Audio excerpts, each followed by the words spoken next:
Hello ਜੀ students, Guru Tegh Bahadur college ਦੇ YouTube channel ਦੇ ਵਿੱਚ ਤੁਹਾਡਾ ਸਵਾਗਤ ਕੀਤਾ ਜਾਂਦਾ ਹੈ। ਅੱਜ ਆਪਾਂ BA first year first sem subject history ਦਾ ਲੈਕਚਰ ਲਗਾ ਰਹੇ ਹਾਂ।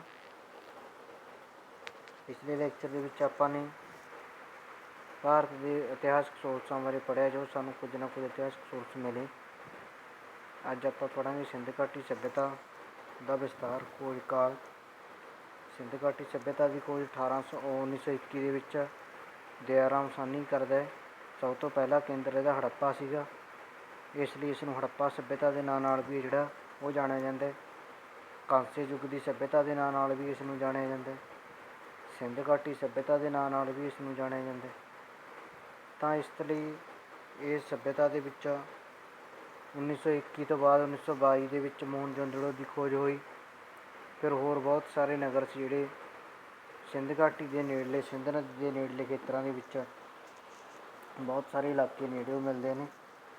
ਪੁਰਾਤਨ ਵਿਭਾਗ ਦਾ ਮੁਖੀ ਸਰ ਜੌਨ ਮਾਰਸ਼ਲ ਦੀ ਅਗਵਾਈ ਦੇ ਹੇਠ ਇਹਨਾਂ ਪ੍ਰਾਚੀਨ ਭਾਰਤੀ ਸੰਸਕ੍ਰਿਤਿਕ ਸੋਮਿਆਂ ਨੂੰ ਸਾਂਭ ਸੰਭਾਲ ਦਾ ਕੰਮ ਕੀਤਾ ਜਾਂਦਾ ਹੈ ਅਤੇ ਨਵੀਆਂ ਖੋਜਾਂ ਦੇ ਰਾਹੀਂ ਵੱਧ ਤੋਂ ਵੱਧ ਪੁਰਾਤਨ ਸਮੇਂ ਬਾਰੇ ਜਾਣਨ ਦੀ ਕੋਸ਼ਿਸ਼ ਹੈ ਜਿਹੜੀ ਉਹ ਕੀਤੀ ਜਾਂਦੀ ਹੈ।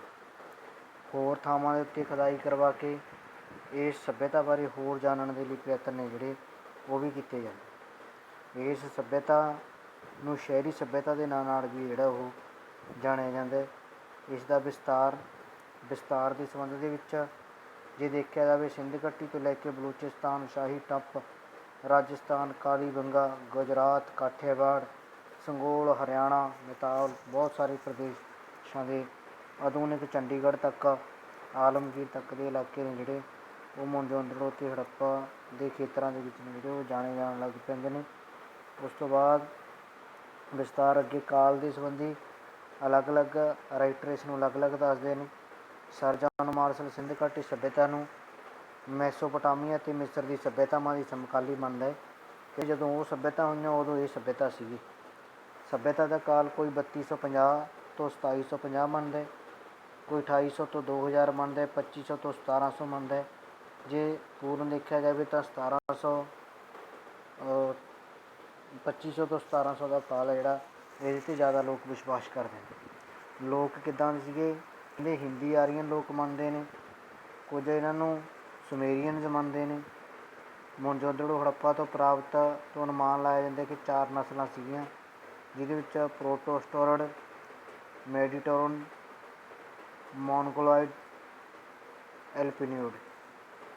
ਤਾਂ ਇਸ ਤਰ੍ਹਾਂ ਨਾਲ ਵਪਾਰਕ ਸੱਭਿਅਤਾ ਦੇ ਨਾਲ ਨਾਲ ਮੋਹਨਜੋਦੜੋ ਅਤੇ ਹੜੱਪਾ ਸੀ ਜਿਹੜੇ ਉਹ ਮਸ਼ਹੂਰ ਹੋਏ।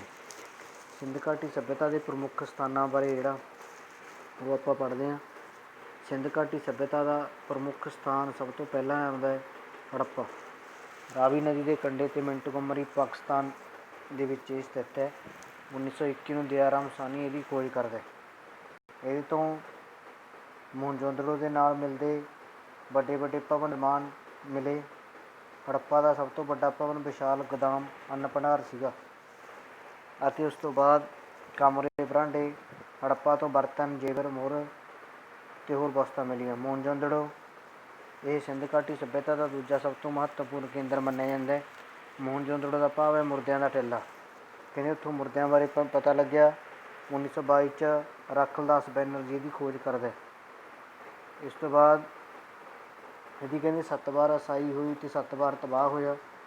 ਸਿੱਧੀਆਂ ਚੌੜੀਆਂ ਸੜਕਾਂ, ਪੱਕੀਆਂ ਇੱਟਾਂ, ਨਾਲੀਆਂ, ਵਿਸ਼ਾਲ ਇਸ਼ਨਾਨ ਘਰ, ਕਈ ਕਿਸਮ ਦੇ ਬਰਤਨ, ਮੂਰਤੀਆਂ, ਹਰ ਰੋਜ਼ ਵਰਤੋਂ 'ਚ ਆਉਣ ਵਾਲੀਆਂ ਅਨੇਕਾਂ ਵਸਤਾਂ ਨੇ ਜਿਹੜੀਆਂ ਹੜੱਪਾ ਅਤੇ ਮੋਹਨਜੋਦੜੋ ਦੌਰਾਨ ਮਿਲਦੀਆਂ ਨੇ। ਉਸ ਤੋਂ ਬਾਅਦ ਅਮਰੀ 1929 ਦੇ ਵਿੱਚ NG ਮਜ਼ੂਮਦਾਰ ਸੀ ਜਿਹੜਾ ਮੋਹਨਜੋਦੜੋ ਤੋਂ ਲਗਭਗ 165 ਕਿਲੋਮੀਟਰ ਦੂਰ ਅਮਰੀ ਨਾਮ ਦੀ ਖੋਜ ਕਰਦਾ ਹੈ। ਇੱਥੋਂ ਵੀ ਇਸ ਸੱਭਿਅਤਾ ਨਾਲ ਸੰਬੰਧਿਤ ਚੀਜ਼ਾਂ ਮਿਲਦੀਆਂ ਨੇ। ਚਨਹੋਦੜੋ 1931 ਨੂੰ NG ਮਜ਼ੂਮਦਾਰ ਸੀ ਜਿਹੜਾ ਚਨਹੋਦੜੋ ਦੀ ਖੋਜ ਕਰਦਾ। ਇਸ ਖੁਦਾਈ ਤੋਂ ਵੀ ਮੋਹਨਜੋਦੜੋ ਅਤੇ ਹੜੱਪਾ ਤੋਂ ਪ੍ਰਾਪਤ ਹੋਈਆਂ ਵਸਤਾਂ ਦੇ ਨਾਲ ਮਿਲੀਆਂ ਵਸਤਾਂ ਮਿਲਦੀਆਂ ਨੇ।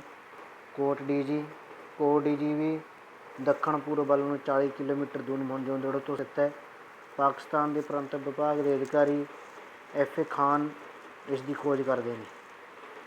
ਇਸ ਦੇ ਚਾਰੇ ਪਾਸੇ ਪੱਥਰਾਂ ਦੀ ਨੀਹਾਂ ਦੇ ਉੱਤੇ ਇੱਟਾਂ ਦੀ ਦੀਵਾਰ ਬਣੀ ਹੋਈ ਹੈ ਅਤੇ ਜੋ ਖੰਡਰ ਮਿਲੇ, ਬਰਤਨ, ਮੂਰਤੀਆਂ, ਹਥਿਆਰ, ਚੂੜੀਆਂ ਮਿਲੇ। ਉਸ ਤੋਂ ਬਾਅਦ ਸੁਤਕਾਗਨ ਦੌਰ। ਇਹ ਸਥਾਨ ਬਲੋਚਿਸਤਾਨ ਅਰਬ ਸਾਗਰ ਦੇ ਨੇੜੇ ਸਥਿਤ ਹੈ ਅਤੇ ਇੱਥੇ ਵੀ ਬਲੋਚਿਸਤਾਨ ਸਿੰਧ ਸੱਭਿਅਤਾ ਨਾਲ ਸੰਬੰਧਿਤ ਅਨੇਕਾਂ ਸਥਾਨ ਮਿਲੇ। ਕੋਟਲਾ ਨਹੀਂ ਖਾਂ ਰੋਪੜ। ਹੜੱਪਾ ਸੱਭਿਅਤਾ ਦਾ ਪੂਰਬੀ ਪੰਜਾਬ, ਅੱਜ ਦੇ ਪੰਜਾਬ ਦੇ ਵਿੱਚ ਸਾਡੇ MS ਬਤਸ ਨੇ ਖੋਜ ਕੀਤੀ। ਜੇ ਰੋਪੜ ਜ਼ਿਲ੍ਹੇ ਦੇ ਵਿੱਚ ਕੋਟਲਾ ਨਹੀਂ ਖਾਂ ਸਥਾਨ ਮਿਲਿਆ। ਇੱਥੇ ਵੀ ਸਾਨੂੰ ਹੜੱਪਾ ਸੰਸਕ੍ਰਿਤੀ ਨਾਲ ਸੰਬੰਧਿਤ ਵਿਸ਼ੇਸ਼ ਮਿਲਦੇ ਨੇ। ਸਾਬਕਾ ਬਹਾਵਲਪੁਰ ਰਿਆਸਤ ਦੇ ਸਥਾਨ। 1940-41 ਦੇ ਵਿੱਚ ਸਰ ਰੋਇਲ ਸਟਾਈਨ ਲਗਾਤਾਰ ਸਖਤ ਯਤਨਾਂ ਦੇ ਨਾਲ ਬਹਾਵਲਪੁਰ ਰਿਆਸਤ ਸਿੰਧ ਘਾਟੀ ਸੱਭਿਅਤਾ ਨਾਲ ਸੰਬੰਧਿਤ 11 ਸਥਾਨਾਂ ਦੀ ਖੋਜ ਕੀਤੀ ਜਾਂਦੀ ਹੈ। ਕਾਲੀਬੰਗਾ ਰਾਜਸਥਾਨ ਦੇ ਗੰਗਾਨਗਰ ਜ਼ਿਲ੍ਹੇ 'ਚ ਸਥਿਤ ਹੈ। 51-52 ਦੇ ਵਿੱਚ ਇਹ ਕੋਸ਼ ਰਾਜਸਥਾਨ ਸਿੰਧ ਸੱਭਿਅਤਾ ਦੇ ਨੇੜੇ ਇਹਨਾਂ ਦੀ ਖੋਜ ਕਰਦਾ। ਉਸ ਤੋਂ ਬਾਅਦ ਆਉਂਦਾ ਅੱਗੇ ਸੰਘੋਲ, ਪੰਜਾਬ ਦੇ ਵਰਤਮਾਨ ਫਤਿਹਗੜ੍ਹ ਸਾਹਿਬ ਜ਼ਿਲ੍ਹੇ ਦੇ ਵਿੱਚ ਇਹ ਪਿੰਡ ਪੈਂਦਾ ਹੈ ਅਤੇ ਇੱਥੋਂ ਵੀ ਸਾਨੂੰ ਪੁਰਾਤਨ ਸੱਭਿਅਤਾ ਨਾਲ ਸੰਬੰਧਿਤ ਚੀਜ਼ਾਂ, ਇੱਟਾਂ, ਮੂਰਤੀਆਂ, ਮਣਕੇ ਆਦਿ ਮਿਲੇ। ਮਿਤਾਸ਼ਲ, ਬਣਵਾਲੀ ਅਤੇ ਰਾਖੀਗੜ੍ਹ। ਇਹ ਪੁਰਾਤਨ ਭਾਗ ਕੁਰੂਕਸ਼ੇਤਰ। ਪੰਜਾਬ ਯੂਨੀਵਰਸਿਟੀ ਪ੍ਰਾਚੀਨ ਭਾਰਤੀ ਇਤਿਹਾਸ ਵਿਦਵਾਨ ਸੂਰਜਪਾਨ RS ਬਿਸਤ ਨੇ ਇਹਦੀ ਖੋਜ ਕੀਤੀ। ਇਹ ਹਰਿਆਣੇ ਨਾਲ ਸੰਬੰਧਿਤ ਚੀਜ਼ਾਂ ਨੇ ਅਤੇ ਇੱਥੋਂ ਵੀ ਹੜੱਪਾ ਸੱਭਿਅਤਾ ਨਾਲ ਸੰਬੰਧਿਤ ਵਿਸ਼ੇਸ਼ ਮਿਲਦੇ ਨੇ। ਚੰਡੀਗੜ੍ਹ 1976 'ਚ ਪੰਜਾਬ ਯੂਨੀਵਰਸਿਟੀ ਦੇ ਲਾਲਮਨ ਨਾਮਕ ਵਿਦਵਾਨ ਨੇ ਇਸ ਦੀ ਖੋਜਾਈ ਦੌਰਾਨ ਬਹੁਤ ਸਾਰੀਆਂ ਵਸਤਾਂ ਲੱਭੀਆਂ ਜਿਹੜੀਆਂ ਹੜੱਪਾ ਨਾਲ ਮਿਲਦੀਆਂ ਨੇ। ਆਲਮਗੀਰਪੁਰ। ਇਹ ਸਥਾਨ ਉੱਤਰ ਪ੍ਰਦੇਸ਼ ਦੇ ਮੇਰਠ ਜ਼ਿਲ੍ਹੇ 'ਚ ਪੈਂਦਾ ਹੈ। ਇੱਥੇ ਵੀ ਸਾਨੂੰ 1958 ਦੇ ਵਿੱਚ YD ਸ਼ਰਮਾ ਇਹਦੀ ਖੋਜ ਕਰਦੇ ਨੇ ਅਤੇ ਹੜੱਪਾ ਨਾਲ ਸੰਬੰਧਿਤ ਅਨੇਕਾਂ ਚੀਜ਼ਾਂ ਮਿਲਦੀਆਂ ਨੇ। ਲੋਥਲ ਵਰਤਮਾਨ ਗੁਜਰਾਤ ਦੇ ਵਿੱਚ ਅਹਿਮਦਾਬਾਦ ਦੇ ਨੇੜੇ ਪੈਂਦਾ ਹੈ ਅਤੇ ਇੱਥੋਂ ਵੀ ਪੱਕੀਆਂ ਇੱਟਾਂ ਨੇ ਜਿਹੜੀਆਂ ਉਹ ਮਿਲੀਆਂ। ਸਮੁੰਦਰੀ ਜਹਾਜ਼ਾਂ ਦੇ ਠਹਿਰਨ ਲਈ ਉਚਿਤ ਪ੍ਰਬੰਧ ਮਿਲੇ।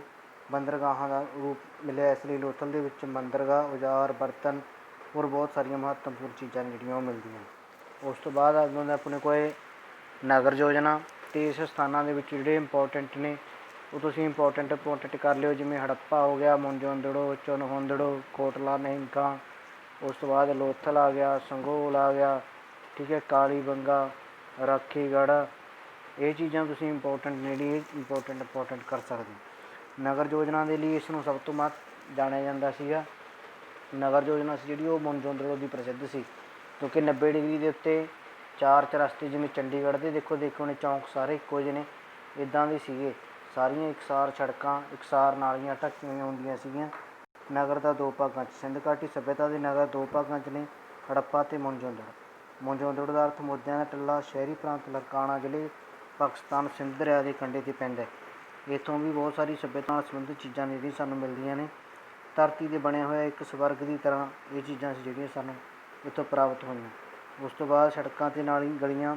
ਮੋਹਨਜੋਦੜੋ ਅਤੇ ਦੂਜੇ ਸ਼ਹਿਰਾਂ ਦੇ ਵਿੱਚ 13 ਫੁੱਟ ਤੋਂ ਲੈ ਕੇ 33 ਫੁੱਟ ਤੱਕ ਗਲੀਆਂ, 9 ਫੁੱਟ ਤੋਂ 12 ਫੁੱਟ ਤੱਕ ਚੌੜੀਆਂ ਸੜਕਾਂ, 13 ਤੋਂ 33 ਇਸ ਤਰ੍ਹਾਂ ਨਾਲ ਲੰਬੀਆਂ ਖੁੱਲ੍ਹੀਆਂ ਸੜਕਾਂ ਜਿਹੜੀਆਂ ਇੱਕ ਦੂਜੇ ਨੂੰ 90 ਡਿਗਰੀ ਦੇ ਕੋਣ 'ਤੇ ਕੱਟਦੀਆਂ ਸੀ, ਉਹ ਬਣਾਈਆਂ। ਸੜਕਾਂ ਦੇ ਉੱਤੇ ਰਾਤ ਨੂੰ ਵੀ ਰੋਸ਼ਨੀ ਦਾ ਪ੍ਰਬੰਧ ਕੀਤਾ ਗਿਆ। ਮਕਾਨ ਪੱਕੀਆਂ ਇੱਟਾਂ ਦੇ ਬਣੇ, ਪੱਥਰਾਂ ਦੇ ਬਣੇ ਹੋਏ ਸੀਗੇ। ਭਾਵ ਮਕਾਨ ਵਿੱਚ ਕਮਰਿਆਂ ਤੋਂ ਇਲਾਵਾ ਆਂਗਣ, ਰਸੋਈ, ਗੁਸਲਖਾਨੇ ਪੂਰੇ ਸੀ। ਖੁੱਲ੍ਹੇ ਦਰਵਾਜ਼ੇ ਲੱਗੇ ਹੋਏ ਹੁੰਦੇ ਸੀਗੇ। ਵਿਸ਼ਾਲ ਇਸ਼ਨਾਨ ਘਰ। ਮੋਹਨਜੋਦੜੋ ਸ਼ਹਿਰ ਤੋਂ ਵਿਸ਼ਾਲ ਇਸ਼ਨਾਨ ਘਰ ਬਾਰੇ ਪਤਾ ਲੱਗਿਆ। 180 ਫੁੱਟ ਲੰਬਾ, 108 ਫੁੱਟ ਚੌੜਾ, ਬਾਹਰਲੀਆਂ ਦੀਵਾਰਾਂ 8 ਫੁੱਟ ਮੋਟੀਆਂ। ਇਸ ਤਰ੍ਹਾਂ ਨਾਲ ਚੌੜੇ ਤਲਾਬ ਦੀ ਤਰ੍ਹਾਂ ਜਿਹੜੇ ਇਸ਼ਨਾਨ ਘਰ ਪ੍ਰਸਿੱਧ ਦਿਖਾਈ ਦੇਣ ਲੱਗ ਪਏ। ਸਾਰਵਜਨਿਕ ਭਵਨ ਅਤੇ ਗੋਦਾਮ। ਮੋਹਨਜੋਦੜੋ ਦੇ ਵਿੱਚ ਸਾਰਵਜਨਿਕ ਭਵਨ, ਖੰਡਰ, ਮਿਸਾਲ ਵਜੋਂ ਕਈ ਕਮਰਿਆਂ ਦਾ ਇੱਕ ਵਿਸ਼ਾਲ ਭਵਨ ਹੁੰਦਾ ਸੀਗਾ, ਜਿਸ ਦੇ ਵਿੱਚ 230 ਫੁੱਟ ਲੰਬਾ, 78 ਫੁੱਟ ਚੌੜਾ ਸੀਗਾ। ਸਿੱਖਿਆ ਘਰ ਮਿਲੇ ਅਤੇ ਇਸ ਤਰ੍ਹਾਂ ਨਾਲ ਸਾਰਵਜਨਿਕ ਸਭਾਵਾਂ ਹੁੰਦੀਆਂ। ਹੜੱਪਾ ਨਾਲ ਸੰਬੰਧਿਤ ਵਿਸ਼ਾਲ ਗੋਦਾਮ ਮਿਲੇ। ਇਸ ਤਰ੍ਹਾਂ ਸਿੰਧ ਘਾਟੀ ਸੱਭਿਅਤਾ ਵਿੱਚ ਮਕਬਰੇ, ਮੰਦਰ ਦੇ ਖੰਡਰ ਨਹੀਂ ਮਿਲੇ। ਨਾਲੀਆਂ ਦਾ ਪ੍ਰਬੰਧ। ਨਾਲੀਆਂ ਸੀ ਜਿਹੜੀਆਂ 1 ਫੁੱਟ ਤੋਂ 2 ਫੁੱਟ ਡੂੰਘੀਆਂ, 9 ਇੰਚ ਤੋਂ 1 ਫੁੱਟ ਚੌੜੀਆਂ, ਉੱਪਰੋਂ ਢੱਕਿਆ ਹੁੰਦਾ ਸੀਗਾ ਉਹਨਾਂ ਨੂੰ। ਗੁਸਲਖਾਨਿਆਂ, ਪਖਾਨਿਆਂ ਅਤੇ ਮੀਂਹ ਦਾ ਪਾਣੀ ਬੜੀ ਆਸਾਨੀ ਨਾਲ ਸੀ ਜਿਹੜਾ ਇਹਨਾਂ 'ਚੋਂ ਲੰਘ ਸਕਦਾ ਸੀਗਾ ਅਤੇ ਬਾਹਰ ਚਲਾ ਜਾਂਦਾ। ਉੱਪਰੋਂ ਢੱਕੀਆਂ ਹੁੰਦੀਆਂ ਤਾਂ ਜੋ ਮਿੱਟੀ ਘੱਟੇ ਨਾਲ ਭਰ ਨਾ ਜਾਣ। ਇਹ ਸੀਵਰੇਜ ਦੀ ਤਰ੍ਹਾਂ ਹੁੰਦੀਆਂ ਸੀਗੀਆਂ। ਸਮਾਜਿਕ ਜੀਵਨ ਕਿੱਦਾਂ ਦਾ ਸੀਗਾ ਲੋਕਾਂ ਦਾ? ਸ਼ਹਿਰੀ ਅਤੇ ਸੁਖੀ ਜੀਵਨ। ਸਿੰਧ ਘਾਟੀ ਦੇ ਲੋਕ ਸੀ ਜਿਹੜੇ ਸ਼ਹਿਰੀ ਸੱਭਿਅਤਾ ਦੇ ਲੋਕ ਸੀਗੇ, ਸੁਖੀ ਜੀਵਨ ਬਤੀਤ ਕਰਦੇ ਨੇ, ਐਸ਼ੋ ਇਰਾਸਤ ਦਾ ਜੀਵਨ ਬਤੀਤ ਕਰਦੇ ਨੇ।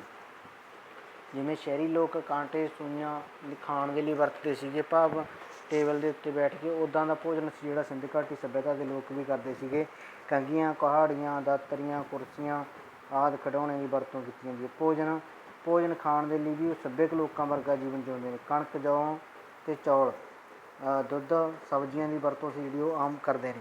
ਖਜੂਰ, ਅਨਾਰ, ਨਾਰੀਅਲ, ਤਰਬੂਜ ਫਲਾਂ ਤੋਂ ਵੀ ਵਾਕਫ ਸੀਗੇ। ਹੜੱਪਾ ਉਸ ਸਮੇਂ ਦੇ ਮਟਰ ਅਤੇ ਤਿਲ ਪੈਦਾ ਕਰਨ ਦੇ ਚਿੰਨ੍ਹ ਵੀ ਸਾਨੂੰ ਜਿਹੜੇ ਉਹਨਾਂ ਤੋਂ ਮਿਲੇ। ਇਸ ਤਰ੍ਹਾਂ ਨਾਲ ਭੇਡ, ਕੁੱਕੜ ਆਦਿ ਮੱਛੀਆਂ ਦਾ ਮਾਸ, ਆਂਡੇ ਵੀ ਖਾਂਦੇ ਸੀਗੇ। ਪਹਿਰਾਵਾ ਮੋਹਨਜੋਦੜੋ ਹੜੱਪਾ ਦੇ ਵਿੱਚ ਲੱਭੀਆਂ ਮੂਰਤੀਆਂ, ਮੋਹਰਾਂ, ਤਕੜਿਆਂ ਤੋਂ ਪਤਾ ਲੱਗਦਾ ਕਿ ਸਿੰਧ ਘਾਟੀ ਦੇ ਲੋਕ ਸੂਤੀ ਅਤੇ ਉੱਨੀ ਕੱਪੜਿਆਂ ਦੀ ਵਰਤੋਂ ਕਰਦੇ ਸੀ। ਇਸਤਰੀਆਂ ਦਾ ਥੱਲੇ ਦਾ ਵਸਤਰ ਇਹਦੇ ਤਰ੍ਹਾਂ ਲਹਿੰਗਾ ਹੁੰਦਾ, ਸਰੀਰ ਦੇ ਉੱਪਰਲੇ ਪਾਸੇ ਢਿੱਲਾ ਜਿਹਾ ਵਸਤਰ ਪਹਿਨਿਆ ਜਾਂਦਾ, ਬਾਹਾਂ ਮੋਢਿਆਂ ਤੱਕ ਢਕੀਆਂ ਹੁੰਦੀਆਂ। ਪੁਰਸ਼ ਸਰੀਰ ਦੇ ਥੱਲਵੇਂ ਭਾਗ ਦੇ ਵਿੱਚ ਧੋਤੀ ਪਹਿਨਦੇ ਸੀਗੇ। ਗਹਿਣੇ ਸਿੰਧ ਘਾਟੀ ਦੇ ਵਿੱਚ ਮਰਦ ਦੇ ਇਸਤਰੀਆਂ ਅਲੱਗ ਅਲੱਗ ਤਰ੍ਹਾਂ ਦੇ ਗਹਿਣੇ ਨੇ ਜਿਹੜੇ ਉਹ ਪਹਿਨਦੇ ਨੇ। ਮਰਦ ਹਾਰ, ਕੰਗਣ, ਮੁੰਦਰੀਆਂ ਪਾਉਂਦੇ ਨੇ। ਇਸਤਰੀਆਂ ਜੇਵਰ ਤੋਂ ਇਲਾਵਾ ਬਾਲੀਆਂ, ਚੂੜੀਆਂ ਆਦਿ ਸੀ ਜਿਹੜਾ ਉਹ ਪਾਉਂਦੀਆਂ ਸੀ। ਕੇਸ਼ ਸ਼ਿੰਗਾਰ ਲੱਭੀਆਂ ਮੂਰਤੀਆਂ, ਕੇਸ਼ ਸ਼ਿੰਗਾਰ ਸੰਬੰਧੀ ਸਮੱਗਰੀ ਦੀ ਪੜਤਾਲ ਤੋਂ ਮਾਲੂਮ ਹੁੰਦਾ ਹੈ ਕਿ ਸਿੰਧ ਸੱਭਿਅਤਾ ਨੂੰ ਬਾਲ ਸੰਵਾਰਨ ਦਾ ਵੀ ਬੜਾ ਸ਼ੌਂਕ ਸੀਗਾ। ਇਸਤਰੀਆਂ ਵਿੱਚ ਲੰਬੇ ਬਾਲ ਰੱਖਣ, ਬਾਂਹ ਕੱਢਣ ਜੁੜੇ ਹੋਏ ਰਿਵਾਜ਼ ਆਮ ਜਿਹੜੇ ਮਿਲਦੇ ਸੀਗੇ। ਉਸ ਤੋਂ ਬਾਅਦ ਸੋਨਾ, ਚਾਂਦੀ, ਤਾਂਬੇ ਜੇਵਰ ਪਹਿਨਦੀਆਂ, ਕੀਮਤੀ ਪੱਥਰਾਂ ਦੇ ਜੇਵਰ ਪਹਿਨਦੀਆਂ, ਕੰਘੀਆਂ ਦੀ ਵਰਤੋਂ ਕਰਦੀਆਂ, ਹਾਥੀ ਦੇ ਦੰਦਾਂ ਨਾਲ ਬਣੀਆਂ ਹੋਈਆਂ, ਚਮਕਦਾਰ ਪਾਲਿਸ਼ ਕਰਦੀਆਂ, ਇਸ ਤਰ੍ਹਾਂ ਨਾਲ ਕੱਜਲ ਪਾਉਂਦੀਆਂ, ਸੰਧੂਰ ਪਾਉਂਦੀਆਂ। ਮਨੋਰੰਜਨ ਖੁਦਾਈਆਂ ਤੋਂ ਲੱਭੀਆਂ ਸਮੱਗਰੀਆਂ ਤੋਂ ਪਤਾ ਲੱਗਦਾ ਸਿੰਧ ਵਾਸੀਆਂ ਦੇ ਮੁੱਖ ਮਨ ਪਰਚਾਵੇ ਜੂਆ ਖੇਡਣਾ, ਨੱਚਣਾ, ਗਾਉਣਾ, ਸ਼ਿਕਾਰ ਖੇਡਣਾ, ਪਸ਼ੂ ਪੰਛੀਆਂ ਨੂੰ ਲੜਾਉਣਾ। ਉਸ ਤੋਂ ਬਾਅਦ ਖੜਤਾਲਾਂ ਦੀ ਵਰਤੋਂ ਕਰਨੀ। ਖੁਦਾਈ ਦੇ ਵਿੱਚ ਬੱਚਿਆਂ ਦੇ ਕਈ ਪ੍ਰਕਾਰ ਦੇ ਮਿੱਟੀ, ਪੱਥਰ, ਤਾਂਬੇ, ਹਾਥੀ ਦੇ ਦੰਦ ਦੇ ਖਿਡੌਣੇ ਮਿਲੇ। ਬੈਲ ਗੱਡੀਆਂ, ਸੀਟੀਆਂ, ਛਣਕਣੇ, ਛੋਟੀਆਂ ਛੋਟੀਆਂ ਕੁਰਸੀਆਂ ਮਿਲੀਆਂ। ਇਸ ਤਰ੍ਹਾਂ ਨਾਲ ਖਿਡੌਣਿਆਂ ਬਾਰੇ ਪਤਾ ਚੱਲਦਾ। ਇਸਤਰੀਆਂ ਦੀ ਸਥਿਤੀ ਕਹਿੰਦੇ ਇਸਤਰੀਆਂ ਦੀ ਮਿਲੀਆਂ ਜੁਲੀਆਂ ਮੂਰਤੀਆਂ ਤੋਂ ਅਨੁਮਾਨ ਲਗਾਇਆ ਕਿ ਉਸ ਸਮੇਂ ਦੇ ਸਮਾਜ 'ਚ ਇਸਤਰੀਆਂ ਦੀ ਸਨਮਾਨਯੋਗ ਸਥਿਤੀ ਸੀ। ਲੋਕ ਦੇਵੀ ਮਾਤਾ ਦੀ ਪੂਜਾ ਕਰਦੇ ਨੇ ਸ਼ਰਧਾ ਨਾਲ, ਦੂਜੇ ਸਾਰੇ ਦੇਵਤਿਆਂ ਤੋਂ ਸ੍ਰੇਸ਼ਟ ਮੰਨਦੇ ਸੀ। ਇੰਝ ਲੱਗਦਾ ਕਿ ਇਸਤਰੀਆਂ ਬਿਨਾਂ ਕਿਸੇ ਪਰਦੇ ਦੇ ਘੁੰਮਦੀਆਂ ਫਿਰਦੀਆਂ, ਉਹਨਾਂ ਨੂੰ ਕੋਈ ਪਾਬੰਦੀਆਂ ਨਹੀਂ ਹੁੰਦੀਆਂ ਸੀ। ਚੰਗੇ ਕੱਪੜੇ ਗਹਿਣੇ ਪਹਿਨਦੀਆਂ ਸੀਗੀਆਂ, ਬਾਲ ਸ਼ਿੰਗਾਰ ਕੇ ਰੱਖਦੀਆਂ। ਅੱਜ ਕੱਲ੍ਹ ਦੀਆਂ ਇਸਤਰੀਆਂ ਵਾਂਗ ਹਾਰ ਸ਼ਿੰਗਾਰ ਦਾ ਸ਼ੌਂਕ ਸੀਗਾ। ਸਮਾਜ ਦੀਆਂ ਸ਼੍ਰੇਣੀਆਂ ਉਸ ਸਮੇਂ ਦੇ ਸਮਾਜ ਦੇ ਵਿੱਚ ਵੀ ਕਈ ਸਿੱਖਿਅਕ ਲੋਕ, ਹਕੀਮ, ਜੋਤਸ਼ੀ, ਅਧਿਆਪਕ, ਵਪਾਰੀ, ਕਿਸਾਨ, ਦਸਤਕਾਰ, ਕਲਾਕਾਰ, ਮਜ਼ਦੂਰ, ਨੌਕਰ, ਅਨੇਕਾਂ ਤਰ੍ਹਾਂ ਦੀਆਂ ਜਾਤਾਂ ਉਪਜਾਤਾਂ ਸੀ ਜਿਹੜੀਆਂ ਵੰਡੀਆਂ ਹੋਈਆਂ ਸੀ। ਦਵਾਈਆਂ ਸਿੰਧੂ ਘਾਟੀ ਦੇ ਲੋਕ ਬਿਮਾਰੀਆਂ ਦਾ ਇਲਾਜ ਕਰਨ ਦੇ ਲਈ ਕਈ ਕਿਸਮ ਦੀਆਂ ਦਵਾਈਆਂ ਵੀ ਵਰਤਦੇ ਨੇ। ਕਾਲੇ ਟੁਕੜਿਆਂ ਦੀ ਪਤਾ ਲਗਾਉਣਾ, ਸ਼ਿਲਾਜੀਤ ਬਣਾਉਣੀ, ਰੋਗਾਂ ਦੇ ਇਲਾਜ ਦੇ ਵਿੱਚ ਵਰਤੋਂ 'ਚ ਲਿਆਉਣਾ। ਮਛਲੀ ਦੀਆਂ ਹੱਡੀਆਂ, ਹਿਰਨ ਦੇ ਸਿੰਗ, ਨਿੰਮ ਦੇ ਪੱਤਿਆਂ ਨੂੰ ਸ਼ਹਿਦ ਦਵਾਈਆਂ ਦੇ ਰੂਪ 'ਚ ਵਰਤਣਾ। ਇਸ ਤਰ੍ਹਾਂ ਆਯੁਰਵੈਦਿਕ ਚਿਕਿਤਸਾ ਦੀ ਉਤਪੱਤੀ ਵੀ ਸਿੰਧ ਘਾਟੀ ਦੇ ਲੋਕ ਕਾਲ 'ਚ ਹੋਈ। ਮ੍ਰਿਤਕ ਸੰਸਕਾਰ ਸਿੰਧ ਘਾਟੀ ਦੇ ਲੋਕਾਂ ਦੇ ਵਿੱਚ ਮ੍ਰਿਤਕ ਸੰਸਕਾਰ ਸੰਬੰਧੀ 3 ਰਸਮਾਂ ਨੇ। ਉਹਨਾਂ ਦੀ ਜਾਤੀਆਂ ਦੇ ਨਸਲਾਂ ਦੇ ਲੋਕਾਂ ਜੋ ਰਹਿੰਦੇ ਸੀ। ਪ੍ਰਾਪਤ ਹੋਏ ਵਿਸ਼ੇਸ਼ਾਂ ਤੋਂ ਪਤਾ ਲੱਗਦਾ ਹੈ ਕੁਝ ਲੋਕ ਟੋਏ ਪੁੱਟ ਕੇ ਮੁਰਦਿਆਂ ਨੂੰ ਦਬਦੇ ਨੇ, ਕੁਝ ਮੁਰਦਿਆਂ ਨੂੰ ਸਾੜਦੇ ਨੇ। ਅਰਥੀਆਂ ਹਸਤੀਆਂ ਸੀ ਜਿਹੜੀਆਂ ਉਹਨਾਂ ਨੂੰ ਬਰਤਨਾਂ 'ਚ ਪਾ ਕੇ ਮੁਰਦਿਆਂ ਦੇ ਸਾੜਨ ਤੋਂ ਬਾਅਦ ਹਸਤੀਆਂ ਦਿੱਤੀਆਂ ਜਾਂਦੀਆਂ। ਕੁਝ ਲੋਕ ਪੰਛੀਆਂ ਦੇ ਖਾਣ ਲਈ, ਪਸ਼ੂ ਪੰਛੀਆਂ ਦੇ ਖਾਣ ਲਈ ਸੁੱਟ ਦਿੰਦੇ ਸੀਗੇ।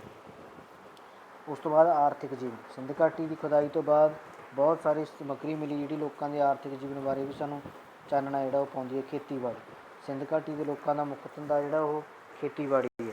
ਖੇਤੀ ਦੇ ਉੱਤੇ ਜ਼ਿਆਦਾ ਨਿਰਭਰ ਕਰਦੇ ਸੀਗੇ। ਚਾਵਲ, ਕਪਾਹ, ਤਿਲ, ਸਬਜ਼ੀਆਂ, ਕਣਕ ਦੀ ਪੈਦਾਵਾਰ ਕਰਦੇ ਨੇ। ਮੰਨਿਆ ਜਾਂਦਾ ਹੜੱਪਾ ਸੰਸਕ੍ਰਿਤੀ ਦੇ ਲੋਕ ਸੰਸਾਰ 'ਚ ਕਪਾਹ ਉਗਾਉਣ ਦੇ ਸਭ ਤੋਂ ਪਹਿਲੇ ਲੋਕ ਸੀਗੇ। ਮੋਹਨਜੋਦੜੋ ਹੜੱਪਾ ਤੋਂ ਕਣਕ, ਜੌਂ ਦੇ ਨਮੂਨੇ ਮਿਲੇ, ਬਿਲਕੁਲ ਅੱਜ ਕੱਲ੍ਹ ਦੀ ਕਣਕ ਦੇ ਜੌਂ ਨਾਲ ਮਿਲਦੇ ਜੁਲਦੇ। ਖੇਤਾਂ ਦੀ ਸਿੰਚਾਈ ਲਈ ਲੋਕ ਮੁੱਖ ਰੂਪ ਦੇ ਵਿੱਚ ਵਰਖਾ, ਨਦੀਆਂ 'ਤੇ ਨਿਰਭਰ ਕਰਦੇ ਸੀਗੇ। ਵੱਡੇ ਵੱਡੇ ਗੋਦਾਮਾਂ ਵਿੱਚ ਅਨਾਜ ਇਕੱਠਾ ਕਰਕੇ ਰੱਖਦੇ। ਹੜੱਪਾ ਤੋਂ ਮਿਲੇ ਵਿਸ਼ਾਲ ਗੋਦਾਮ ਇਹ ਦੱਸਦੇ ਨੇ। ਪਸ਼ੂ ਪਾਲਣ ਖੇਤੀਬਾੜੀ ਤੋਂ ਇਲਾਵਾ ਲੋਕ ਬਲਦ, ਭੇਡ, ਬੱਕਰੀ, ਭੈਂਸ, ਕੁੱਤਾ, ਬਿੱਲੀ ਆਦਿ, ਤੋਤਾ, ਮੋਰ ਪਸ਼ੂ ਪੰਛੀਆਂ ਦਾ ਪਾਲਣ ਪੋਸ਼ਣ ਕਰਦੇ। ਅਤੇ ਉਸ ਤੋਂ ਬਾਅਦ ਪਸ਼ੂ ਵਰਗ ਦਾ ਹੋਣਾ ਇਸ ਗੱਲ ਦਾ ਵੀ ਸੰਕੇਤ ਕਰਦਾ ਕਿ ਜੰਗਲ ਅਤੇ ਲੰਬਾ ਘਾਹ ਉੱਥੇ ਜ਼ਰੂਰ ਨਿਵਾਸ ਸਥਾਨ 'ਚ ਪਾਇਆ ਹੋਊਗਾ ਅਤੇ ਘੋੜੇ ਤੋਂ ਵਾਕਫ ਨਹੀਂ ਸਨ। ਵਪਾਰ ਅਤੇ ਵਣਜ ਅਜਿਹਾ ਪ੍ਰਤੀਤ ਹੁੰਦਾ ਮੋਹਨਜੋਦੜੋ ਹੜੱਪਾ ਵਪਾਰ ਦੇ ਪ੍ਰਸਿੱਧ ਕੇਂਦਰ ਸੀਗੇ। ਇੱਥੋਂ ਦੇ ਵਪਾਰੀ ਭਾਰਤੀਆਂ ਦੇ ਵੱਖ ਵੱਖ ਭਾਗਾਂ, ਬਾਹਰਲੇ ਦੇਸ਼ਾਂ ਦੇ ਨਾਲ ਵਪਾਰ ਕਰਦੇ ਨੇ। ਵਿਦੇਸ਼ੀ ਵਪਾਰ ਬਹੁਤਾ ਅਫਗਾਨਿਸਤਾਨ, ਈਰਾਨ, ਮਿਸਰ, ਸੁਮੇਰ, ਕ੍ਰੀਟ ਆਦਿ ਦੇਸ਼ਾਂ ਨਾਲ ਹੁੰਦਾ ਹੈ। ਅਨੰਤਪੁਰ ਜ਼ਿਲ੍ਹੇ ਦੀਆਂ ਖਾਣਾਂ ਤੋਂ ਸੋਨਾ ਨਿਕਲਦਾ ਸੀ। ਅਫਗਾਨਿਸਤਾਨ, ਆਰਮੀਨੀਆ, ਈਰਾਨ ਤੋਂ ਚਾਂਦੀ ਮੰਗਾਈ ਜਾਂਦੀ ਹੈ। ਰਾਜਸਥਾਨ, ਬਲੋਚਿਸਤਾਨ, ਦੱਖਣ ਭਾਰਤ ਦੇ ਵਿੱਚ ਤਾਂਬਾ ਮਿਲਦਾ ਸੀ। ਇਸ ਤਰ੍ਹਾਂ ਨਾਲ ਉਹਨਾਂ ਨੇ ਬਹੁਤ ਸਾਰੀਆਂ ਜੰਮੂ ਕਸ਼ਮੀਰ, ਮੱਧ ਏਸ਼ੀਆ ਧਾਤਾਂ ਤੋਂ ਕੀਮਤੀ ਪੱਥਰਾਂ ਜਿਹੜੇ ਉਹਨਾਂ ਦੀ ਵਰਤੋਂ ਕਰਕੇ ਹੀਰੇ ਜਵਾਹਰਾਤ ਆਦਿ ਜਿਹੜੇ ਉਹ ਮੰਗਾਏ ਜਾਂਦੇ ਸੀ। ਭਾਰਤ ਦਾ ਸੁਮੇਰ, ਮਿਸਰ, ਕ੍ਰੀਟ ਗੂੜ੍ਹੇ ਵਪਾਰਕ ਸੰਬੰਧ ਉਹਨਾਂ ਨਾਲ ਸਥਾਪਿਤ ਕੀਤੇ। ਭਾਰਤ ਤੋਂ ਕੱਪੜਾ, ਮੋਤੀ, ਹਾਥੀ ਦੇ ਦੰਦ, ਪਸ਼ੂ ਪੰਛੀਆਂ ਦੇ ਬਾਹਰਲੇ ਦੇਸ਼ਾਂ ਨੂੰ ਭੇਜੇ ਜਾਂਦੇ। ਬੈਲ ਗੱਡੀਆਂ ਭਾਰ ਢੋਣ ਦੇ ਵਿੱਚ ਪ੍ਰਧਾਨ ਸਾਧਨ ਸੀਗਾ। ਮਾਲ ਇੱਕ ਥਾਂ ਤੋਂ ਦੂਜੇ ਥਾਂ ਤੱਕ ਲਿਜਾਇਆ ਜਾਂਦਾ। ਬੇੜੀਆਂ ਦੇ ਚਿੱਤਰ ਇਸ ਗੱਲ ਵੱਲ ਇਸ਼ਾਰਾ ਕਰਦੇ ਨੇ ਕਿ ਵਿਦੇਸ਼ਾਂ ਨਾਲ ਜਲ ਮਾਰਗ ਰਾਹੀਂ ਵਪਾਰ ਕੀਤਾ ਜਾਂਦਾ ਸੀਗਾ। ਤੋਲ ਮਾਪ ਦੇ ਸਾਧਨ ਮੋਹਨਜੋਦੜੋ ਅਤੇ ਹੜੱਪਾ ਦੇ ਸ਼ਹਿਰ ਵਿੱਚੋਂ ਛੋਟੇ ਮੋਟੇ ਵੱਟੇ ਮਿਲੇ। ਪੱਥਰਾਂ, ਹੱਡੀਆਂ, ਲੱਕੜੀ ਦੇ ਟੋਟਿਆਂ ਦੇ ਬਣੇ ਹੋਏ ਸੀਗੇ। ਇਹਨਾਂ ਤੋਂ ਨਿਸ਼ਚਿਤ ਅਨੁਪਾਤ ਸੀਗਾ। ਪ੍ਰਤੀਤ ਹੁੰਦਾ ਸੀ ਕਿ ਰਾਜ ਅਧਿਕਾਰੀਆਂ ਦੀ ਸਖਤ ਨਿਗਰਾਨੀ ਦੇ ਹੇਠ ਤਿਆਰ ਕੀਤੇ ਹੋਏ ਸੀ। ਵੱਟਿਆਂ ਵਿੱਚੋਂ ਕੁਝ ਤਾਂ ਜੌਹਰੀਆਂ ਦੀ ਵਰਤੋਂ ਵਿੱਚ ਆਉਣ ਵਾਲੇ ਛੋਟੇ ਵੱਟੇ ਸੀ, ਕੁਝ ਇੰਨੇ ਵੱਡੇ ਸੀਗੇ ਸ਼ਾਇਦ ਰੱਸੀ ਨਾਲ ਚੁੱਕੇ ਜਾਂਦੇ ਹੋਣ। ਇਸ ਤਰ੍ਹਾਂ ਨਾਲ ਨਾਪ ਤੋਲ ਦਾ ਜਿਹੜਾ ਪ੍ਰੋਸੀਜਰ ਸੀਗਾ ਉਹ ਵੀ ਇਸ਼ਾਰੀਆ ਪ੍ਰਣਾਲੀ ਉਹ ਤੋਂ ਵੀ ਲੋਕ ਸੀ ਜਿਹੜੇ ਉਹ ਜਾਣੂ ਸੀਗੇ। ਕਲਾ, ਹੁਨਰ ਅਤੇ ਉਦਯੋਗ ਪ੍ਰਾਪਤ ਹੋਈਆਂ ਮੂਰਤੀਆਂ, ਮੋਹਰਾਂ ਤੋਂ ਸਿੱਧ ਹੁੰਦਾ ਹੈ ਕਿ ਸਿੰਧ ਘਾਟੀ ਦੇ ਲੋਕ ਕਲਾ ਅਤੇ ਹੁਨਰ ਵਿੱਚ ਬੜੇ ਮਾਹਰ ਸੀਗੇ। ਉਹਨਾਂ ਦੀਆਂ ਕੁਝ ਮੂਰਤੀਆਂ ਅਤੇ ਮੋਹਰਾਂ ਕਲਾ ਦੀ ਦ੍ਰਿਸ਼ਟੀ ਤੋਂ ਇੰਨੀਆਂ ਉੱਤਮ ਨੇ ਕਿ ਯੂਨਾਨੀਆਂ ਦੀ ਕਲਾਕ੍ਰਿਤੀਆਂ ਦਾ ਮੁਕਾਬਲਾ ਨਹੀਂ ਕਰਦੀਆਂ ਸੀਗੀਆਂ। ਪੱਥਰ ਦੀਆਂ ਮੂਰਤੀਆਂ ਮੋਹਨਜੋਦੜੋ, ਹੜੱਪਾ ਦੇ ਵਿੱਚ ਕੁੱਲ 11 ਪੱਥਰਾਂ ਦੀਆਂ ਮੂਰਤੀਆਂ ਨੇ ਜਿਹੜੀਆਂ ਉਹ ਮਿਲੀਆਂ। 11 ਪੱਥਰਾਂ ਦੀਆਂ ਮੂਰਤੀਆਂ ਮੋਹਨਜੋਦੜੋ ਪ੍ਰਾਪਤ ਹੋਈਆਂ। ਮਰਦਾਂ ਨਾਲ ਲਾਲ ਰੰਗ ਦਾ ਖਾਸ ਧੜ ਦੇ ਵਰਣਨ ਮਿਲਦਾ ਹੈ। ਦਾੜੀ ਦਿਖਾਈ ਗਈ ਹੈ, ਮੁੱਛਾਂ ਨਹੀਂ ਹਣਗੀਆਂ, ਅੱਖਾਂ ਪਤਲੀਆਂ ਤਿਰਛੀਆਂ ਨੇ, ਨੱਕ ਲੰਬਾ ਹੈ ਅਤੇ ਮੋਢੇ ਹੱਥ ਦੇ ਉੱਤੇ ਸੁੰਦਰ ਕਢਾਈ ਦਾ ਵਸਤਰ ਹੈ। ਕੁਝ ਲੇਖਕਾਂ ਦੇ ਮਤ ਅਨੁਸਾਰ ਇਹ ਇੱਕ ਜੋਗੀ ਦੀ ਮੂਰਤੀ ਹੈ, ਪਰੰਤੂ ਸੰਬੰਧ ਦੇ ਵਿੱਚ ਜੋ ਨਿਸ਼ਚਿਤ ਰੂਪ ਦੇ ਵਿੱਚ ਕਹਿੰਦੇ ਕੁਝ ਜਿਹੜਾ ਉਹ ਨਹੀਂ ਦੱਸਿਆ ਜਾ ਸਕਿਆ। ਪਕਾਈ ਮਿੱਟੀ ਦੀਆਂ ਮੂਰਤੀਆਂ ਸਿੰਧੂ ਸੱਭਿਅਤਾ ਨਾਲ ਸੰਬੰਧਿਤ ਪ੍ਰਾਪਤ ਹੋਈਆਂ ਪਕਾਈ ਮਿੱਟੀ ਦੀਆਂ ਮੂਰਤੀਆਂ ਵਿੱਚੋਂ ਮਾਤਾ ਦੇਵੀ ਦੀ ਮੂਰਤੀ ਸਭ ਤੋਂ ਉੱਤਮ ਮੰਨੀ ਜਾਂਦੀ ਹੈ। ਉਸ ਨੂੰ ਗਹਿਣਿਆਂ ਨਾਲ ਸਜੀ ਹੋਈ ਅਤੇ ਸਿਰ ਦੇ ਉੱਪਰ ਪੱਖੇ ਦੀ ਸ਼ਕਲ ਨਾਲ ਮੁਕਟ ਪਹਿਨਿਆ ਹੋਇਆ ਦਰਸਾਇਆ ਗਿਆ। ਧਾਤ ਦੀਆਂ ਮੂਰਤੀਆਂ ਕਹਿੰਦੇ ਬਹੁਤ ਸਾਰੀਆਂ ਧਾਤਾਂ, ਕਾਂਸੀ ਦੀ ਮੂਰਤੀ ਮਿਲੀ, ਜਿਵੇਂ ਨ੍ਰਿਤ ਕਰਦੀ ਹੋਈ ਕੁੜੀ ਦੀ ਮੂਰਤੀ ਜਿਹੜੀ ਉਹ ਮਿਲੀ। ਇਸ ਤਰ੍ਹਾਂ ਨਾਲ ਮੋਹਨਜੋਦੜੋ ਤੋਂ ਲੱਤਾਂ ਦੇ ਉੱਤੇ ਸਰੀਰ ਦੇ ਮੁਕਾਬਲੇ ਜ਼ਿਆਦਾ ਲੰਬੀਆਂ ਪ੍ਰਤੀਤ ਹੁੰਦੀਆਂ ਨੇ। ਵਾਲ ਕੰਗਰਾਲੇ ਦਿਖਾਉਣ ਦੀ ਕੋਸ਼ਿਸ਼ ਕੀਤੀ ਗਈ ਹੈ ਤਾਂ ਬੜੀ ਸਾਦਗੀ ਅਤੇ ਸੁਭਾਵਿਕਤਾ, ਸੰਜੀਵਤਾ ਦੇ ਕਾਰਨ ਵੀ ਵੇਖਣ ਨੂੰ ਡੂੰਘਾ ਅਸਰ ਪਾਉਂਦੇ। ਮਿੱਟੀ ਦੇ ਭਾਂਡਿਆਂ ਦਾ ਉਪਯੋਗ ਸਿੰਧ ਘਾਟੀ ਦੇ ਲੋਕ ਮਿੱਟੀ ਦੇ ਭਾਂਡੇ ਬਣਾਉਣ 'ਚ ਨਿਪੁੰਨ ਸੀਗੇ। ਜ਼ਿਆਦਾਤਰ ਭਾਂਡੇ ਚਾਕ 'ਤੇ ਬਣਾਉਂਦੇ ਸੀ। ਉਹਨਾਂ ਦੇ ਹੱਥ ਨਾਲ ਬਣਾਏ ਗਏ ਭਾਂਡਿਆਂ ਦੇ ਨਮੂਨੇ ਬਹੁਤ ਘੱਟ ਮਿਲੇ। ਮੋਹਨਜੋਦੜੋ, ਹੜੱਪਾ ਹੋਰ ਸਥਾਨਾਂ ਤੋਂ ਘਰਾਂ 'ਚ ਵਰਤੇ ਜਾਣ ਵਾਲੇ ਵੱਖ-ਵੱਖ ਕਿਸਮ ਦੇ ਵੱਡੇ ਤੋਂ ਛੋਟੇ ਭਾਂਡੇ ਮਿਲਦੇ ਨੇ। ਲਾਲ ਮਿੱਟੀ ਦੇ ਬਣੇ ਹੋਏ ਸਾਦੇ ਭਾਂਡਿਆਂ ਤੋਂ ਇਲਾਵਾ ਪ੍ਰਾਪਤ ਹੋਏ ਮਟਕਿਆਂ, ਕਲਸ਼ਾਂ ਉੱਪਰ ਵੀ ਪਸ਼ੂ ਪੰਛੀਆਂ ਦੇ ਫਲ ਪੱਤਿਆਂ ਦੇ ਸੁੰਦਰ ਚਿੱਤਰ ਜਿਹੜੇ ਉਹ ਅੰਕਿਰੇ ਹੋਏ ਸਾਨੂੰ ਦਿਖਾਈ ਦਿੱਤੇ। ਕੱਪੜਾ ਉਦਯੋਗ ਮੋਹਨਜੋਦੜੋ ਦੇ ਹੜੱਪਾ ਦੇ ਲਗਭਗ ਇੱਕ ਘਰ ਤੋਂ ਸੂਤ ਕੱਤਣ ਦੀ ਤੱਕੜਿਆਂ ਦਾ ਪ੍ਰਾਪਤ ਹੋਇਆ, ਜਿਸ ਤੋਂ ਕਪਾਹ ਦੀ ਪੈਦਾਵਾਰ ਬਾਰੇ ਪਤਾ ਲੱਗਿਆ ਅਤੇ ਹਰਮਨ ਪਿਆਰਾ ਧੰਦਾ ਸੀਗਾ ਉਹਨਾਂ ਦਿਨਾਂ ਦੇ ਵਿੱਚ ਕਤਾਈ ਅਤੇ ਬੁਣਾਈ ਦਾ। ਅਮੀਰ ਗਰੀਬ ਦੋਵੇਂ ਇਸ ਕੰਮ ਨੂੰ ਕਰਦੇ ਅਤੇ ਕੱਪੜਾ ਤਿਆਰ ਕਰਨ ਦੇ ਲਈ ਉਦਯੋਗ ਵਿਕਸਿਤ ਕੀਤੇ। ਰੰਗਾਈ ਦੇ ਉਦਯੋਗਾਂ ਤੋਂ ਵੀ ਜਾਣੂ ਸੀ। ਧਾਤ ਉਦਯੋਗ ਸਿੰਧ ਘਾਟੀ ਸੱਭਿਅਤਾ ਦੇ ਲੋਕ ਕਈ ਕਿਸਮ ਦੀਆਂ ਧਾਤਾਂ ਦੀ ਵਰਤੋਂ ਕਰਦੇ ਨੇ। ਤਾਂਬਾ, ਕਾਂਸੀ, ਚਾਂਦੀ, ਸੋਨਾ ਵਿਸ਼ੇਸ਼ ਰੂਪ 'ਚ ਵਰਣਨਯੋਗ ਹੈ। ਕਾਂਸੇ ਅਤੇ ਤਾਂਬੇ ਦੇ ਭਾਂਡੇ ਵੱਡੀ ਗਿਣਤੀ 'ਚ ਪ੍ਰਾਪਤ ਨੇ। ਧਾਤਾਂ ਦੇ ਬਣੇ ਹੋਏ ਚਾਕੂ, ਦਾਤਰੀਆਂ, ਛੁਰੇ, ਉਸਤਰੇ ਆਦਿ ਦੇ ਗਹਿਣੇ ਬਣਾਉਣ ਦਾ ਉਦਯੋਗ ਕਾਫੀ ਵਿਕਸਿਤ ਹੋਇਆ। ਸੋਨਾ, ਚਾਂਦੀ, ਤਾਂਬਾ, ਕਾਂਸੀ ਧਾਤਾਂ ਕੀਮਤੀ ਪੱਥਰਾਂ ਦੇ ਬਣਾਏ ਜਾਂਦੇ ਅਤੇ ਕਾਂਸੀ ਦੀਆਂ ਸੁੰਦਰ ਮੂਰਤੀਆਂ ਬਣਾਈਆਂ ਗਈਆਂ। ਸਿੱਪੀ, ਹਾਥੀ ਦੇ ਦੰਦਾਂ ਤੋਂ ਵਸਤਾਂ ਤਿਆਰ ਕੀਤੀਆਂ ਗਈਆਂ। ਇਸ ਤੋਂ ਪ੍ਰਤੀਤ ਹੁੰਦਾ ਹੈ ਕਿ ਜਿਹੜੇ ਸਿੰਧ ਘਾਟੀ ਦੇ ਲੋਕ ਸੀਗੇ ਉਹ ਲੋਹੇ ਤੋਂ ਜਿਹੜਾ ਉਹ ਜਾਣੂ ਨਹੀਂ ਸੀ, ਬਾਕੀ ਸਾਰੀਆਂ ਧਾਤਾਂ ਦੀ ਉਹ ਵਰਤੋਂ ਕਰਦੇ। ਉਸ ਤੋਂ ਬਾਅਦ ਅੱਗੇ ਤਰਖਾਣਾਂ ਦਾ ਕੰਮ ਦਾ ਉਦਯੋਗ ਵੱਖ-ਵੱਖ ਸਥਾਨਾਂ ਦੀ ਖੁਦਾਈ ਤੋਂ ਮਿਲੀਆਂ ਵਸਤਾਂ ਤੋਂ ਪਤਾ ਲੱਗਦਾ ਹੈ ਉਸ ਸਮੇਂ ਤਰਖਾਣਾ ਕੰਮ ਦਾ ਵੀ ਵਿਕਸਿਤ ਸੀਗਾ। ਤਰਖਾਣ ਘਰਾਂ 'ਚ ਇਸਤੇਮਾਲ ਹੋਣ ਵਾਲੀਆਂ ਵਸਤਾਂ ਅਤੇ ਬੱਚਿਆਂ ਲਈ ਖਿਡੌਣੇ ਬਣਾਉਂਦੇ ਨੇ। ਮੋਹਰਾਂ ਸਿੰਧ ਘਾਟੀ ਸੱਭਿਅਤਾ ਮੋਹਰਾਂ ਦੇ ਕਾਲ ਦੇ ਵਿੱਚ ਵੀ ਸ਼ਲਾਘਾਯੋਗ ਨਮੂਨੇ ਪੇਸ਼ ਕਰਦੀਆਂ ਨੇ। ਸਿੰਧ ਘਾਟੀ ਦੇ ਪ੍ਰਮੁੱਖ ਕੇਂਦਰਾਂ ਦੇ ਵਿੱਚੋਂ 2000 ਮੋਹਰਾਂ ਮਿਲੀਆਂ। ਕੇਵਲ ਮੋਹਨਜੋਦੜੋ ਤੋਂ 1200 ਗਿਣਤੀ 'ਚ ਮੋਹਰਾਂ ਮਿਲੀਆਂ। ਮੋਹਰਾਂ ਦੀ ਪ੍ਰਾਪਤੀ ਪਕਾਈ ਮਿੱਟੀ, ਚਾਕ, ਪੱਥਰੀ ਤੋਂ ਬਣੀਆਂ ਸੀਗੀਆਂ। ਸ਼ਿਲਪਕਾਰੀ ਉੱਤਮ ਨਮੂਨੇ ਮਿਲੇ, ਛੋਟੇ ਵੱਡੇ ਆਕਾਰ ਦੀਆਂ ਸੀਗੀਆਂ, ਚੌਰਸ ਵੀ ਸੀ, ਆਇਤਾਕਾਰ ਵੀ ਸੀਗੀਆਂ। ਅਤੇ ਉਸ ਤੋਂ ਬਾਅਦ ਹਾਥੀ, 12 ਸਿੰਘਾਂ, ਬਲਦ, ਪਸ਼ੂਆਂ ਦੇ ਚਿੱਤਰ ਮਿਲੇ। ਕਈ ਮੋਹਰਾਂ ਪਸ਼ੂਪਤੀ ਸ਼ਿਵ ਦੇਵਤੇ ਨਾਲ ਸੰਬੰਧਿਤ ਮਿਲੀਆਂ ਅਤੇ ਤਰਸੂਲ ਵਾਂਗ 3 ਸਿੰਘ ਮਿਲੇ। ਉਸਦੇ ਚਾਰੇ ਪਾਸੇ ਹਾਥੀ, ਸ਼ੇਰ, ਗੈਂਡਾ, ਸਾਂਢ ਜਿਹੜਾ ਉਹ ਆਉਂਦੇ ਪ੍ਰਤੀਤ ਹੁੰਦੇ ਸੀਗੇ। ਉਸ ਤੋਂ ਬਾਅਦ ਇਹਨਾਂ ਚਿੰਨ੍ਹਾਂ ਤੋਂ ਅਜੇ ਤੱਕ ਜਿਹੜਾ ਉਹ ਪੜ੍ਹਿਆ ਨਹੀਂ ਜਾ ਸਕਿਆ। ਜਾਪਦਾ ਕਿ ਮੋਹਰਾਂ ਦੇ ਉੱਤੇ ਸੌਦੇ ਦੀਆਂ ਗੰਢਾਂ ਜਾਂ ਸਮਾਨ ਰੂਪ ਦੇ ਵਿੱਚ ਬਰਤਨਾਂ ਦੇ ਸੀਲ ਰੂਪ ਦੇ ਵਿੱਚ ਸੁਰੱਖਿਆ ਵਰਤੋਂ ਲਈ ਵਰਤੇ ਜਾਂਦੇ ਸੀਗੇ। ਉਹ ਕੋਡ ਲੱਗੇ ਹੋਏ ਸੀਗੇ ਤਾਂ ਆਪਾਂ ਕਹਿ ਸਕਦੇ। ਇਹ ਸੱਭਿਅਤਾ ਸਮਾਜਿਕ, ਆਰਥਿਕ, ਧਾਰਮਿਕ ਜੀਵਨ ਦੀ ਬਹੁਮੁੱਲੀ ਜਾਣਕਾਰੀ ਹੁੰਦੀ ਹੈ। ਧਾਰਮਿਕ ਜੀਵਨ ਸਿੰਧ ਘਾਟੀ ਸੱਭਿਅਤਾ ਤੋਂ ਲੋਕਾਂ ਦੇ ਮੰਦਰ ਪੂਜਾ ਬਾਰੇ ਪਤਾ ਚੱਲਦਾ ਹੈ। ਪਹਿਲਾ ਨੰਬਰ ਸੀਗਾ ਜਿਵੇਂ ਲੋਕ ਮਾਤਾ ਦੇਵੀ, ਪਸ਼ੂਪਤੀ ਸ਼ਿਵ ਲਿੰਗ ਦੀ ਪੂਜਾ ਕਰਦੇ ਸੀਗੇ। ਦਰਖਤਾਂ ਦੇ ਪਸ਼ੂ ਪੰਛੀ ਦੀ ਉਪਾਸਨਾ ਕਰਦੇ ਸੀ। ਮਾਤ ਦੇਵੀ ਦੀ ਪੂਜਾ ਮੋਹਨਜੋਦੜੋ ਹੜੱਪਾ ਦੇ ਵਿੱਚ ਮਾਤਾ ਦੇਵੀ ਦੀ ਸ਼ਕਤੀ ਵਿੱਚ ਅਨੇਕਾਂ ਪਕਾਈ ਮਿੱਟੀ ਦੀਆਂ ਮੂਰਤੀਆਂ ਮਿਲਦੀਆਂ ਨੇ। ਇਹਨਾਂ ਮੂਰਤੀਆਂ ਵਿੱਚ ਦੇਵੀ ਨੂੰ ਵਿਸ਼ੇਸ਼ ਕਿਸਮ ਦੇ ਵਸਤਰਾਂ 'ਚ ਦਰਸਾਇਆ ਗਿਆ। ਮੂਰਤੀਆਂ ਧੁੰਦਲੀਆਂ ਪੈ ਗਈਆਂ ਜਾਪਦਾ। ਲੋਕ ਮਾਤਾ ਦੇਵੀ ਦੀਆਂ ਇਹਨਾਂ ਮੂਰਤੀਆਂ ਦੇ ਅੱਗੇ ਤੇਲ ਜਾਂ ਸੁਗੰਧੀ ਬਾਲਿਆ ਕਰਦੇ ਸੀ, ਜਿਸ ਤੋਂ ਧੂੰਏਂ ਕਾਰਨ ਕਹਿੰਦੇ ਉਹ ਧੁੰਦਲੀਆਂ ਪੈ ਗਈਆਂ। ਉਸ ਤੋਂ ਬਾਅਦ ਜਾਨ ਮਾਰਸ਼ਲ ਦਾ ਵਿਚਾਰ ਹੈ ਕਿ ਸਿੰਧ ਘਾਟੀ ਦੇ ਮਾਤਾ ਦੇਵੀ ਨੂੰ ਸ਼ਕਤੀ ਦੇਵੀ ਦਾ ਰੂਪ ਮੰਨਿਆ ਗਿਆ। ਸ਼ਿਵ ਅਤੇ ਲਿੰਗ ਦੀ ਪੂਜਾ ਸੱਭਿਅਤਾ ਦੇ ਲੋਕ ਮੋਹਾਂ ਵਾਲੇ ਦੇਵਤੇ ਪੂਜਾ ਦੀ ਹਰਮਨ ਪਿਆਰੀ ਸੀ। ਸ਼ਾਇਦ ਮਾਤਾ ਦੇਵੀ ਦੇ ਨਾਲ ਦੇਵਤੇ ਦਾ ਸਭ ਤੋਂ ਉੱਚਾ ਦਰਜਾ ਸੀਗਾ। ਇਸ ਦੀ ਕਈ ਮੋਹਰਾਂ ਪ੍ਰਾਪਤ ਹੋਈਆਂ। ਉਹ ਆਸਣ ਲਗਾ ਕੇ ਬੈਠਦੇ ਨੇ, 3 ਮੂੰਹ ਨੇ ਉਸਦੇ, ਸਿਰ 'ਤੇ ਤਰਸ਼ੂਲ ਵਾਂਗ 3 ਸਿੰਘ ਨੇ, ਉਸਦੇ ਚਾਰੇ ਪਾਸੇ ਹਾਥੀ, ਚਿੱਤੇ, ਭੈਂਸ, ਗੈਂਡੇ ਦੇ ਚਿੱਤਰ ਨੇ। ਆਸਣ ਦੇ ਬੇਹਰੇ ਬੱਲੇ ਹਿਰਨ ਚਿੱਤਰ ਆਉਂਦੇ ਨੇ, ਥੱਲੇ ਹਿਰਨ ਚਿੱਤਰ ਆਉਂਦੇ ਨੇ। ਆਧੁਨਿਕ ਵਿਦਵਾਨ ਮੰਨਦੇ ਨੇ ਇਹ ਦੇਵਤਾ ਸ਼ਿਵ ਤੋਂ ਬਿਨਾਂ ਕੋਈ ਹੋਰ ਨਹੀਂ ਹੈ ਅਤੇ ਤ੍ਰਿਮੁਖੀ ਪਸ਼ੂਪਤੀ ਮਹਾਯੋਗੀ ਪ੍ਰਤੀਤ ਹੁੰਦਾ ਹੈ। ਅਤੇ ਉਸ ਤੋਂ ਬਾਅਦ ਮੋਹਨਜੋਦੜੋ ਹੜੱਪਾ ਦੇ ਪੱਥਰਾਂ ਦੇ ਬਹੁਤ ਸਾਰੇ ਛੋਟੇ ਛੋਟੇ ਟੋਟੇ ਮਿਲੇ ਜੋ ਸ਼ਿਵਲਿੰਗ ਵਰਗੇ ਨੇ। ਇਸ ਤਰ੍ਹਾਂ ਨਾਲ ਪਤਾ ਲੱਗਦਾ ਸ਼ਿਵਲਿੰਗ ਦੀ ਪੂਜਕ ਸੀਗੇ। ਪਸ਼ੂ ਪੰਛੀਆਂ, ਦਰਖਤਾਂ ਆਦਿ ਦੀ ਪੂਜਾ ਕਰਨੀ। ਮਾਤਾ ਦੇਵੀ ਸ਼ਿਵ ਦੀ ਪੂਜਾ ਤੋਂ ਇਲਾਵਾ ਸਿੰਧ ਘਾਟੀ ਦੇ ਲੋਕ ਹਾਥੀ, ਬੈਲ, ਗੈਂਡੇ ਆਦਿ ਦੀ ਪੂਜਾ ਕਰਦੇ ਨੇ। ਸੱਪਾਂ ਨੂੰ ਦੁੱਧ ਪਿਆਉਂਦੇ ਸੀਗੇ। ਪੰਛੀਆਂ ਤੋਂ ਕਬੂਤਰ ਦੀ ਪੂਜਾ ਕਰਦੇ ਸੀਗੇ ਅਤੇ ਪਿੱਪਲ ਦੀ ਪੂਜਾ ਕਰਦੇ ਸੀਗੇ। ਅਗਨੀ ਦੀ ਪੂਜਾ ਕਰਦੇ ਨੇ, ਅਗਨੀ ਕੁੰਡ ਮਿਲਦੇ ਨੇ। ਇਸ ਤਰ੍ਹਾਂ ਨਾਲ ਉਹਨਾਂ ਦੀ ਪੂਜਾ ਬਾਰੇ ਵੀ ਸਾਨੂੰ ਜਾਣਕਾਰੀ ਮਿਲਦੀ ਹੈ। ਇਸ਼ਨਾਨ ਦਾ ਧਾਰਮਿਕ ਮਹੱਤਵ ਮੋਹਨਜੋਦੜੋ ਦਾ ਵਿਸ਼ਾਲ ਇਸ਼ਨਾਨ ਘਰ ਇਸ ਗੱਲ ਵੱਲ ਸੰਕੇਤ ਦਿੰਦਾ ਹੈ। ਉਹਨਾਂ ਲੋਕਾਂ ਦੀਆਂ ਧਾਰਮਿਕ ਰਸਮਾਂ 'ਚ ਪਾਣੀ ਦਾ ਮਹੱਤਵਪੂਰਨ ਸਥਾਨ ਸੀਗਾ।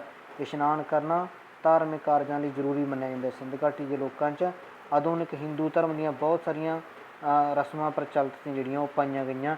ਮੌਲਿਕ ਗੱਲਾਂ ਉਹਨਾਂ ਨਾਲ ਭਾਰਤ ਦੇਣਦਾਰ ਮੰਨਿਆ ਜਾਂਦਾ। ਰਾਜਨੀਤਿਕ ਵਿਵਸਥਾ, ਰਾਜਨੀਤਿਕ ਏਕਤਾ ਸਿੰਧ ਘਾਟੀ ਦੇ ਲੋਕਾਂ ਦੇ ਵਿੱਚ ਰਾਜਨੀਤਿਕ ਏਕਤਾ ਪਾਈ ਗਈ।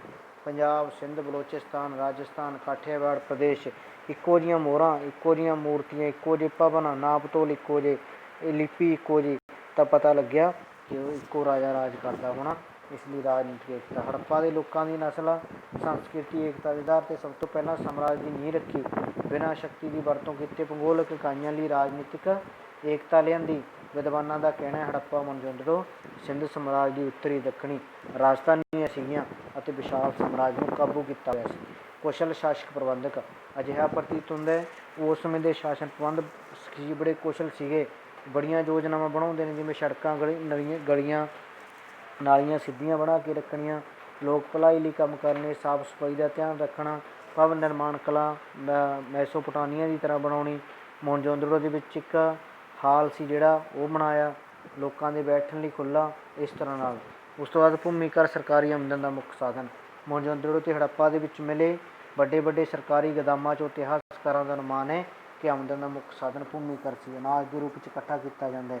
ਹਥਿਆਰ ਸਿੰਧ ਘਾਟੀ ਦੇ ਲੋਕ ਮੁੱਖ ਹਥਿਆਰ ਪਹਾੜੀਆਂ, ਭਾਲੇ, ਤੀਰ ਕਮਾਨ, ਛੁਰੇ, ਉਸਤਰੇ, ਦਾਤਰੀਆਂ ਸੀਗੀਆਂ। ਤਲਵਾਰਾਂ, ਢਾਲਾਂ, ਕਵਚਾਂ ਦੀ ਵਰਤੋਂ ਨਹੀਂ ਕਰਦੇ ਸੀਗੇ। ਸਾਰੇ ਸ਼ਸਤਰ ਕਾਂਸੀ, ਤਾਂਬੇ ਦੇ ਸਖਤ ਪੱਥਰਾਂ ਦੇ ਸੀਗੇ ਜਿਹੜੇ ਉਹ ਬਣੇ ਹੋਏ ਸੀਗੇ। ਕੁਝ ਵਿਦਵਾਨਾਂ ਦਾ ਸਿੱਟਾ ਕੱਢਿਆ ਕਿ ਲੋਕ ਲੜਾਈ ਪਸੰਦ ਨਹੀਂ ਸੀਗੇ, ਦੁਸ਼ਮਣਾਂ ਤੋਂ ਹਮਲਿਆਂ ਦਾ ਜ਼ਿਆਦਾ ਡਰ ਨਹੀਂ ਸੀਗਾ। ਲਿਪੀ ਸਿੰਧ ਘਾਟੀ ਦੀ ਲਿਪੀ ਬਾਰੇ ਕਲਾ ਤੋਂ ਲੋਕ ਵਾਕਫ ਸਨ। ਸਿੰਧ ਘਾਟੀ ਦੇ ਸੱਭਿਅਤਾ ਦੇ ਸਥਾਨਾਂ ਦੀ ਖੁਦਾਈ ਤੋਂ ਪ੍ਰਾਪਤ ਹੋਈਆਂ ਮੋਹਰਾਂ ਤੋਂ ਲਿਪੀ ਬਾਰੇ ਪਤਾ ਚੱਲਦਾ ਹੈ।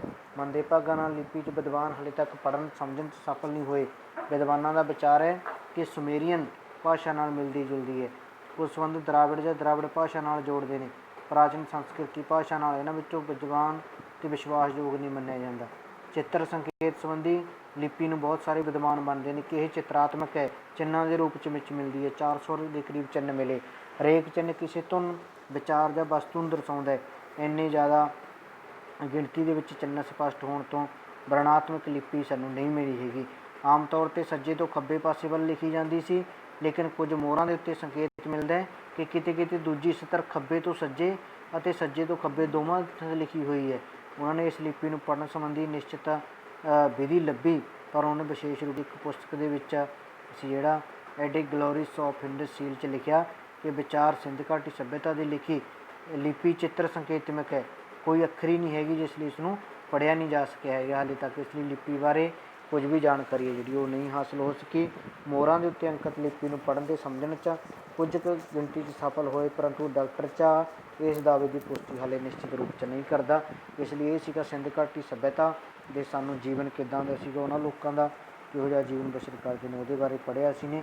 ਅਤੇ ਅੱਗੇ ਆਪਾਂ ਇਸ ਸੱਭਿਅਤਾ ਦੇ ਅਲੋਪ ਹੋਣ ਦੇ ਕਾਰਨਾਂ ਬਾਰੇ ਪੜ੍ਹਾਂਗੇ, ਕਿਉਂਕਿ ਇਹ ਸੱਭਿਅਤਾ ਛੇਤੀ ਅਲੋਪ ਕਿਉਂ ਹੋਈ, ਕਿੱਥੋਂ ਪਤਾ ਲੱਗਿਆ, ਉਹ ਲੋਕਾਂ ਹੇਠ ਦਬੇ ਕੀ ਕਾਰਨ ਸੀਗਾ, ਜਿਹੜਾ ਸਾਰਾ ਕੁਛ ਉਹ ਆਪਾਂ ਅੱਗੇ ਆਪਣੇ ਅਗਲੇ ਲੈਕਚਰ ਦੇ ਵਿੱਚ ਜਿਹੜਾ ਉਹ ਕਰਾਂਗੇ।